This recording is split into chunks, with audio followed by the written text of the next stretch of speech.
Bonjour tout le monde. Alors aujourd'hui, en tout cas dans cette vidéo-ci, je voudrais vous parler d'une pierre dont j'ai déjà parlé plusieurs fois. J'ai déjà donné le nom plus d'une fois, mais jamais ses vertus. Beaucoup la connaissent pour ses couleurs, mais pas spécialement pour toutes les vertus qu'elle peut avoir, parce qu'elles sont quand même multiples. Et c'est une pierre que je dis toujours, tout le monde devrait en avoir une, et vous allez voir pourquoi. Il s'agit de la labradorite. Donc moi je vous la montre en galet. Celle-ci c'est une des miennes, donc elle n'est pas à vendre, mais j'en ai en plus petite pierre roulée et j'en ai en plus grosse pierre. Tout dépend de ce que vous voulez faire avec. Mais regardez-moi ces couleurs qu'elles peuvent avoir. Ah, c'est juste magnifique. Bon, je rappelle que celle-ci elle n'est pas à vendre, c'est la mienne. Mais j'en ai d'autres en forme de cœur, j'en ai des beaucoup plus grosses, j'en ai des toutes petites qu'on peut mettre dans sa poche. C'est parfait. Alors, pourquoi la labradorite? Parce que la labradorite, on peut dire que c'est la pierre des thérapeutes, mais pas que. Parce que je dis toujours, tout le monde devrait en avoir une sur soi. Pourquoi? Parce qu'elle absorbe toutes les énergies négatives, mais elle ne se contente pas de les absorber. Elle les absorbe et elle les dissout. Donc, elle ne va pas spécialement les garder en elle, malgré le fait qu'on dit toujours qu'une labradorite, quelle que soit sa taille, doit être nettoyée régulièrement. Alors, si c'est une petite qu'on porte dans sa poche, je vous dirais tous les soirs, vous la passez un petit peu sous l'eau, une minute, pour dire enlever toutes les pollutions qui auraient pu se poser dessus, toutes les énergies qui auraient pu se poser dessus, et c'est tout. Si c'est une plus grosse, déjà comme le galet que moi j'ai ici, ben, une fois toutes les semaines, ça, je ne le porte pas sur moi, il reste dans ma pièce de soins, donc celle que vous voyez, ben, c'est la pièce où je fais mes vidéos, où vous pouvez voir une partie des pierres que je possède, et encore, elles ne sont pas toutes visibles. Et plus elles se grossent, ben, moins souvent il y aura à le faire. Mais l'idéal, c'est quand même, quand vous avez une grosse labradorite, la faire au moins une fois par mois. Ça lui fera beaucoup de bien, vous verrez qu'elle va reprendre beaucoup plus d'éclat. Alors, en dehors de, comment dire, d'absorber toutes ces énergies et de les dissoudre, elle forme une chaîne autour de vous. Elle vous enveloppe, pardon, d'une énergie positive, tout le temps. La labradorite est la pierre qui nous amène le bonheur, qui nous amène la joie. Alors, qu'est-ce qu'on peut encore avoir d'autre dans les vertus? Par exemple, sur les vertus sur le plan psychologique, donc plus mental, hein. Elle permet d'éliminer les pensées négatives. Quand je vous dis qu'elle amène beaucoup de joie, ben là, on en est certain. Elle élimine toutes les ruminations. Donc, les personnes qui ont tendance à ruminer tout le temps. Je suis désolée, mais malheureusement, ce qu'on pense, on le crée. Et ça, c'est une loi universelle de la nature. Ce que vous pensez, vous allez le créer. Donc, si vous ruminez tout le temps, que vous pensez tout le temps négatif, vous allez attirer ce négatif avec vous. Et dans ce cas-là, mais prenez de la labradorite. Je ne dis pas que ça va être la solution miracle, parce qu'il n'y a aucune solution miracle. Il y a un travail à faire sur soi, et les pierres sont là pour nous aider. Elles ne sont pas là pour faire le travail à notre place, mais elles sont un support très important. Et lors d'une vidéo, je l'ai déjà dit, moi j'en ai déjà fait les frais avec le Covid, et j'avoue que l'ambre que j'ai utilisé pour me soigner m'a beaucoup aidé. Je ne suis pas sûre que sans lui, j'aurais récupéré aussi vite. Il n'a pas fait tout le travail, mais il a fait une partie du travail. Il m'a aidé et moi j'ai fait le reste. Donc la labradorite, ce qu'elle va faire, ben, comme je l'ai dit, elle absorbe toutes ces énergies-là. Elle va vous aider à changer votre état d'esprit de façon à ne plus ruminer, à ne plus ressasser toujours les mêmes choses. On peut l'utiliser dans le cadre de la méditation, par exemple. On la prend avec soi, sur soi, et on médite. Elle va nous apporter une certaine fraîcheur, une certaine ouverture d'esprit. Elle élimine le stress et l'anxiété, elle élimine la tristesse parce qu'elle a des couleurs mais tellement chatoyantes que quand on la regarde, on a l'impression de plonger dans l'univers. Est-ce que vous avez déjà regardé des photos ou des émissions où on voit justement l'univers, le cosmos?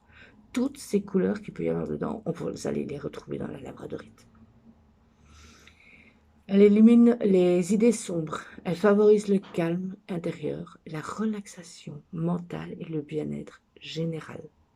C'est pour ça qu'on l'appelle pierre des thérapeutes, parce que toute personne qui travaille avec autrui, et ça, toute personne qui travaille, travaille avec autrui. On n'a pas besoin d'être thérapeute pour autant. Vous pouvez être secrétaire, vous êtes en contact constant avec d'autres personnes, que vous les voyez ou vous les entendiez au téléphone, c'est la même chose. L'énergie négative qu'elles peuvent dégager, vous allez les absorber. La labradorite, je vous la remontre, elle est là pour faire une forme de bouclier. Elle stoppe, elle prend, elle élimine. Si vous êtes régulièrement en contact avec des personnes négatives, moi je vous dirais, essayez d'en avoir une taille relative. Il ne faut pas un machin comme ça, c'est pas nécessaire, mais un peu plus grosse. Et vous la mettez sur votre bureau. Et une fois par semaine, vous la passez sous l'eau. Par exemple, si vous travaillez dans un bureau, ben, tous les vendredis soirs, avant de partir, de quitter votre bureau et avant de revenir le lundi, ben, vous la passez sous l'eau 1 minute ou deux, puis vous la remettez à sa place. Elle a tout le week-end pour se recharger. Et de cette façon-là, elle, pendant la semaine, pendant que vous travaillez, elle aura absorbé toutes les énergies dont vous n'avez pas besoin. Elle aura fait un bouclier entre vous et les énergies des autres. Et je trouve ça magique. C'est gratuit et c'est magique. Elle permet d'avoir un sommeil plus léger, de faire de plus beaux rêves. Elle n'est pas la seule pierre. L'améthyste et le quartz rose nous aident aussi à mieux dormir, mais la labradorite aussi. Et comme je l'ai toujours dit et je le répéterai encore, une pierre peut convenir à une certaine personne, mais pas nécessairement à une autre. Donc, qu'est-ce qu'il faut faire? Il faut tester. C'est la meilleure solution. Alors, sur le plan physique, la labradorite, excusez-moi, renforce le système immunitaire. Elle stimule la circulation sanguine et contribue à la bonne santé des artères, ce qui n'est déjà pas mal, moi, je trouve, hein. Elle facilite la digestion, ben oui, puisqu'on absorbe moins les énergies des autres, donc on est beaucoup plus facile à digérer nos propres énergies. Et apaise les douleurs abdominales. Si vous avez des crampes au niveau de l'abdomen régulièrement, travailler avec une labradorite sur le ventre. Alors, vous allez me dire, oui, mais comment est-ce que tu veux qu'elle tienne? Un petit sparadrap. Vous prenez une petite labradorite, elle n'est pas plus grosse que ça, comme celle que je présente habituellement en vidéo. Vous mettez un petit sparadrap sur votre ventre. Personne ne le voit en dessous de votre blouse ou votre chemisier ou autre. Et ça n'empêche pas la pierre de travailler sur vous pendant que vous travaillez sur autre chose. Au moins, vous lâchez prise et vous n'y pensez plus. Alors, elle permet de retrouver de l'énergie, de la volonté et du dynamisme. Quand on est fatigué ou quand on sort d'une longue maladie, prenez une labradorite près de vous, tenez-la en main si vous voulez, ou si vous n'avez pas la possibilité pour X raison de l'avoir sur vous pendant votre travail, mais tout dépend du travail que vous faites. Imaginez si vous êtes maître nageur, vous n'allez pas pouvoir vous la mettre avec un sparadrap sur l'abdomen. Déjà, les gens vont vous regarder bizarrement, puis elle ne va pas aimer tous les produits chimiques qu'on met dans les piscines. En revanche, vous pouvez en glisser une dans votre thé d'oreiller. Pendant que vous dormez, elle fera son travail, sans que vous n'ayez à vous en occuper. C'est valable pour quasiment toutes les pierres. Mais bon, il y en a certaines, c'est quand même mieux de les avoir sur soi parce qu'elles ont besoin d'avoir le contact physique avec la peau. La labradorite, ce n'est pas une obligation. Elle peut faire son travail pendant que vous dormez. Elle vous amènera de la relaxation. Pardon. Elle éliminera pendant que vous dormez ce que vous avez pu absorber comme énergie. Elle vous permettra de faire de beaux rêves. Oh là là. Et en plus, elle va vous rendre de l'énergie, du dynamisme. Que demander une vie pour une pierre?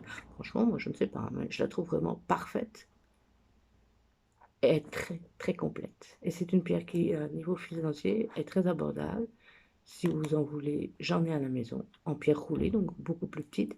Et si vous en voulez des plus grosses, j'en ai des plus grosses aussi, c'est pas un souci. Faites-vous plaisir et venez les voir une fois à la maison, ça rééquivoit à bonheur. À Âme-sur-Sambre, à bientôt.